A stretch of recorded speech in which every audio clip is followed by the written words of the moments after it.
Estamos de volta com o programa Retratos, hoje conversando com Nereida Fontes Vilela. Nereida, além de tudo isso que você já nos contou, você também ministra um curso que eu achei muito interessante, que é sobre a interpretação dos desenhos do corpo. É esse o nome? Isso, Wagner. E aí eu queria saber que curso é esse, qual que é o conteúdo dele e que contribuição que ele tem trazido para a saúde das pessoas. Sim. Os traços do próprio corpo são instrumentos essenciais até para a nossa avaliação e para a composição de um diagnóstico. Na realidade, nós entendemos, na maneira como o indivíduo desenha o seu próprio corpo, uma expressão muito autêntica de questões funcionais e psíquicas relacionadas naquele momento, naquele contexto das pessoas. Então, nós convidamos as pessoas a desenhar o seu corpo de frente e de lado de costas.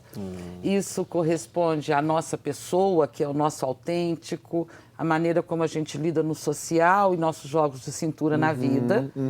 E são considerados as áreas evidenciadas, a qualidade do traço, que vai mostrando para nós, já que o corpo é todo mapeado para a leitura corporal, quais são os pontos onde a funcionalidade está mais congesta. Sim. Aonde estão os nossos nós. Certo. E aí, nossa interpretação para o processo é baseado nesses dados. Nesse curso da leitura dos traços, compartilhamos essa forma de tradução. Assim, que partes do corpo mostram traços mais congestos ou mais fortes, que nos orienta sobre congestões, onde existem descontinuidades e que esferas da emocionalidade estão diretamente envolvidas naquela distribuição apresentada. E a partir daí vocês fazem a intervenção do tratamento? Do tratamento. O trabalho da leitura corporal é primariamente desenvolvido através do toque, através da massagem, e o desenho feito é o nosso mais importante norte, porque é como se ele dirigisse a intensidade do toque, por onde é que o fluxo estimulado tem que ir. Sim. E aí nós compartilhamos isso muito nessa formação. Bom, além disso, além de tudo que você já disse aqui, você também é escritora, né? Tem livros publicados. Eu queria falar do seu primeiro livro, que fala da leitura corporal, a linguagem da emoção escrita no corpo. Fala um pouco desse livro, do conteúdo dele e o que ele representou para você em termos de realização. Então, esse foi um livro que inaugurou o processo de publicação, né, do pensamento da leitura corporal. Ele foi feito em parceria com o João Celso, um médico. E da sua equipe também. Sim, sim. E uma pessoa, um profissional que se envolveu de verdade com a leitura. E, na realidade, a proposta desse primeiro livro foi apresentar a nossa ideia, compartilhando as principais funções de cada um dos segmentos do corpo e uma leitura sucinta do que os vários sinais estariam sugerindo ou estão sugerindo em relação a esse perceber-se. Sim. Tá? Esse livro foi uma realização muito grande que agora está sendo reescrito, complementado e principalmente está sendo ilustrado. Ah, que interessante. Então, assim que esse processo completar, ele retoma, né? E o trabalho que João Celso desenvolveu foi uma síntese do pensamento e ilustrou com histórias, ilustrou com escritos, com poesias, com ideias que ilustraram o texto. Né? E agora trazendo mais uma vez tantos olhares para a mesma questão. Exatamente. Né? E aplicando a observação clínica daqueles sintomas. E agora esse trabalho vai ser completado com uma ilustração física, funcional, para ajudar as pessoas a localizar aquelas manifestações no corpo. Vai para uma segunda edição, então, mais ampliada e mais completa. Ah, isso. Que beleza. Tem um segundo livro também, que inclusive eu estou com ele aqui, não é?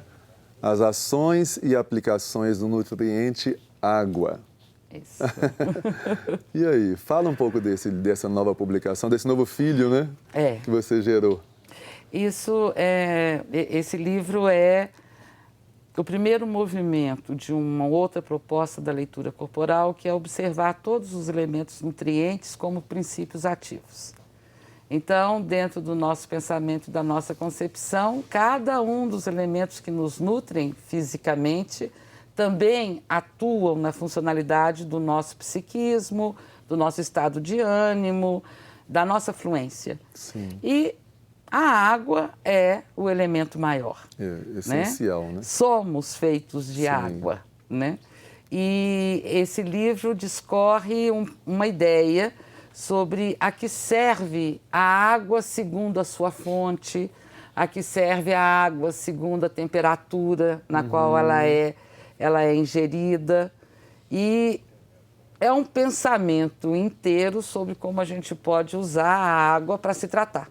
Sim. Né? Água como elemento terapêutico como também, elemento né? terapêutico, assim, a maneira de ministrar a água ao corpo, a temperatura que vai se escolher para a água segundo a situação vivida e que ofertas temos de águas das distintas fontes. Esse é o propósito do livro. Ah, que maravilha. Espero que esse livro também ajude as pessoas a perceberem da urgência de termos cada vez mais cuidado, não só com a água, mas com todos os elementos da natureza, né? Ele pretende que assim seja, Wagner. Amém. Chegue a isso. Amém. Querido, agora eu queria tocar numa questão um pouco mais íntima, um pouco mais pessoal, né? Você é mãe de 2 filhas. Sim. Aí eu queria saber, elas têm algum envolvimento com essa questão da leitura corporal também? E aí, complementando a pergunta, qual seria a importância da família num processo de tratamento de uma pessoa enferma a partir dessa leitura corporal? Grande. Tenho 2 filhas, Juliana, mais velha, e Isabela, e elas estão diretamente relacionadas. Eu digo que elas são minhas orientadoras, são minhas chefes. Né? Então, estão as 3 integradas. Estamos as 3 integradas, nós 3 conduzimos o pensamento da leitura corporal. E como elas se desenvolveram nessa linguagem, nesse pensamento, tá? Fizeram as suas formações, envolvidas já, integradas já a essa ideia da unidade do corpo com todas as outras funções. Então, a Juliana é terapeuta ocupacional, a Bela ela é uma assistente social e estamos juntando as nossas formações para propor isso, que é olhar o ser humano, olhar a si mesmo como um indivíduo que é formado por departamentos, mas que não é formado por partes. Sim. E que uma coisa está totalmente integrada à outra e que a atenção a uma favorece o desenvolvimento da outra, mas quando se olha um inteiro, a força acontece. Sim, sem né? dúvida. E em relação à questão da família que você trouxe, o nosso pensamento é sistema, Wagner. Então, eu entendo que quando nos unimos no grupo familiar, temos nossas questões pessoais, mas vivemos os temas, vivemos as questões daquele grupo. Sim. É sistêmico. E que cada um que se trata, que se trabalha, que se conhece, que modifica, inevitavelmente influenciará todo o meio. Né? Principalmente em crianças e adolescentes, esse processo de os sintomas estarem diretamente relacionados às questões dos genitores e do ambiente familiar é determinante. Sim. Então, a família participar, estarem todos envolvidos, estarem todos conversando sobre os temas relacionados a um sintoma, favorece um crescimento coletivo. E eu acredito também que vai fortalecer as relações, né? Totalmente. Porque cria-se essa intimidade, sabe? Essa cumplicidade, essa cumplicidade, elos de indivíduo e indivíduo se ajudando no processo de crescimento individual, do grupo e do grupo o coletivo maior. Sim. Essa é a ideia. Maravilha. Minha querida, já que nós agora já estamos, infelizmente, terminando o programa, eu queria te perguntar uma última questão, colocar uma última questão. Nesse mundo tão conturbado que a gente está vivendo, de tantos conflitos, agressividades, às vezes falta de gentileza, em que as pessoas nós estamos adoecendo o corpo, a alma, doenças do corpo e da alma, como a leitura corporal interpreta esse momento histórico que a gente está vivendo e o que você poderia dizer para nós em geral, para as pessoas em geral, que algo que nos pudesse minimizar esse sofrimento? De verdade. Te colocando muita responsabilidade. De verdade, eu consigo sintetizar isso em duas falas, duas palavras: ouvir-se e preferir-se. Nós precisamos recuperar a capacidade de ouvir a si mesmo, primariamente. Sim. E depois colocar os produtos dessa escuta ao lado dos outros informes. Né? Para que a gente possa localizar alguma coisa que seja coerente conosco.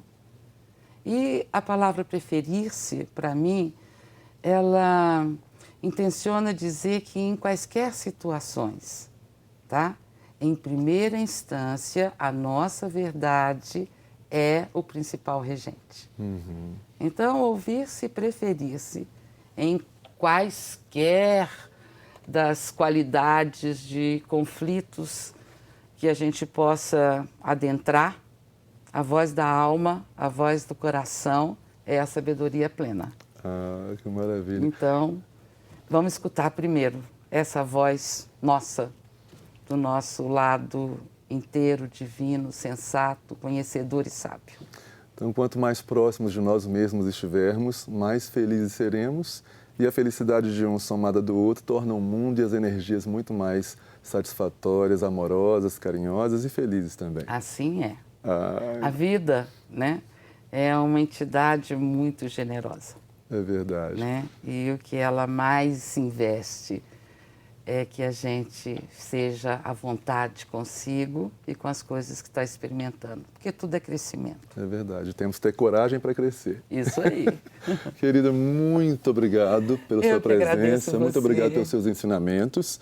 E eu espero realmente que as pessoas aproveitem todas as suas falas, que elas são realmente generosas e sábias. Muito obrigado mesmo. Muito obrigado. Viu, obrigada pelo espaço, obrigada por me receber. O programa Retratos de hoje chegou ao fim. Mas se você quiser sugerir entrevistados, enviar críticas ou comentários, entre em contato com a gente pelo e-mail retratos@tvhorizonte.com.br. Você também pode nos acompanhar pelo Facebook ou pelo site da TV Horizonte. Semana que vem, nós temos um novo encontro marcado aqui pela TV Horizonte e eu espero você. Grande abraço!